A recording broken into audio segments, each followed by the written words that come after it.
ఇది నువ్వు తీసుకో.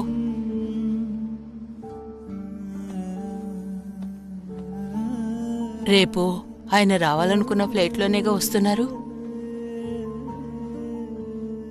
అమ్మా, ఈ కరోనా వల్ల మీ నాన్నకి కరోనా లేదుగా. మీ నాన్న ఇక్కడికి రావాలనేగా అనుకున్నారు. అది కాదమ్మా, అంటే నాకు తెలుసు ఆయన్నొచ్చి అందరూ డైరెక్ట్గా కలవలేరని. పర్వాలేదులేరా, నేనైనా చూస్తాను కదా. అది కాదమ్మా, నాన్నని ఫ్లైట్లో కూడా తీసుకురాకూడదంటున్నారు. పర్మిషన్ ఎప్పుడు దొరుకుతుందో కూడా తెలియట్లేదు. రే, ప్రాణం లేని శవాన్ని ఎన్ని రోజులు ఉంచుకుంటారు? చివరికి ఒప్పుకొని తీరాలి కదా.